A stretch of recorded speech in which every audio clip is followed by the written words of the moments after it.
మహిళా reservation bill, డీలిమిటేషను ఇవన్నీ గనక ఆమోదం పొందితే, దాన్ని పెద్ద ఎత్తున ఇక్కడ ఆంధ్రప్రదేశ్‌లో కూడా ప్రచారం చేసుకొని, అండ్ డీలిమిటేషన్ ద్వారా కూడా అధికారంలో ఉన్నాం కాబట్టి, నియోజకవర్గాల పునర్విభజన పూర్తిగా మనకు అనుకూలంగా ఉండేటట్టు మార్చేసుకొని, మన రాజకీయాన్ని, మన పార్టీని, మన నియోజకవర్గాలు మనం ఇంకా మరింత స్టాండర్డ్‌గా ఉంచుకోవచ్చు అని చంద్రబాబు గారు ఖచ్చితంగా భావించి ఉంటారు.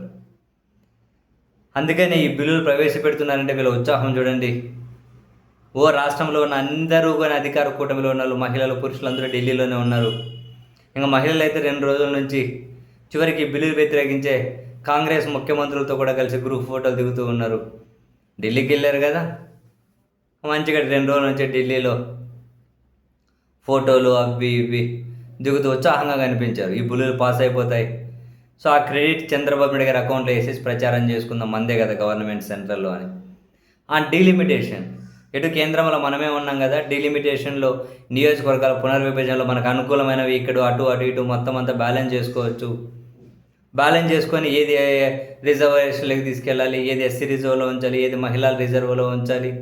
ఇవన్నీ మనకు అనుకూలంగా చేసేసుకుందాం. సో దట్ వైఎస్ఆర్ కాంగ్రెస్ పార్టీలో ముఖ్య నేతల నియోజకవర్గాలన్నీ మనం కంఫర్ట్ చేసేద్దామని పెద్దగానే వాళ్ళు ఆశలు పెట్టుకున్నట్టున్నారు. అండ్ వాళ్ళ ఆశలను తెలుగుదేశం పార్టీ మీడియా కూడా ఘనంగా అడ్రస్ చేసుకుంటూ వచ్చారు. ఏ స్థాయిలో అంటే పులివెందుల నియోజకవర్గం ఎస్సీ రిజర్వ్ కేటగిరీలోకి వెళ్ళిపోతుందని, జగన్మోహన్ రెడ్డి గారి జమ్మల మడుగులో పోటీ చేయబోతున్నారని, ఆ మేరకు సర్వేలు కూడా చేయించుకున్నారని చెప్పి తెలుగుదేశం పార్టీ మీడియా కథనాలే ప్రసారం చేసేసారు. జగన్ గారి పులివెందుల మహిళల కోట ఎస్సీ రిజర్వ్లో ఇచ్చేస్తున్నారట. జగన్ గారు జమ్మలబడికి వెళ్ళిపోతున్నారట. దాని మీద సర్వేలు కూడా చేయించుకున్నట్టు. ఆలు లేదు, సూలు లేదు, కొడుకు పేరు సోమలింగం లేదు అంటారే సామెత.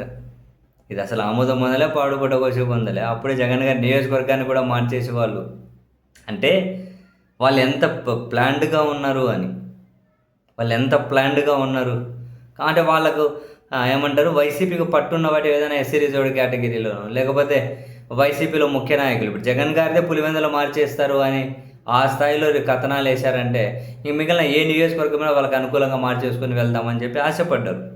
అందుకే చంద్రబాబు నాయుడు గారు కూడా ఈ బిల్లులు పాస్ అవ్వాలని చెప్పి కోరుకొని ఉండొచ్చు. దక్షిణ భారతదేశానికి సంబంధించిన నేతగా, అది ప్రభుత్వంలో 2 అతిపెద్ద భాగస్వామ్య పార్టీగా చరిత్ర క్షమించదు అని ఆయనకి ఎక్కడైనా లోపల అనిపించిన చరిత్రలో ఏముంది, మన ఇంటి చుట్టాలే కదా, చుట్టబండలే కదా, ఎట్లా కావాలంటే అట్లా మన మీడియా మార్చేసుకుంటూ పోతుందిలే అని చెప్పి ఆ నమ్మకం కావచ్చు. ఒకసారి అధికారం ఉంటే ఏదైనా చేయొచ్చులే అని. అందుకే చాలా ఆశలు పెట్టుకొని ఉన్నారు. పాపం అవన్నీ ఆడియాశలు అయిపోయినట్టున్నాయి. 29 ఎన్నికలు ఇప్పుడు ఎట్లా ఉంటే అట్లా ఎదుర్కోవాల్సిన పరిస్థితి అయితే వచ్చింది. మరి నిజంగానే వాళ్ళ ఉత్సాహం అయితే నీరుగారిపోయింది.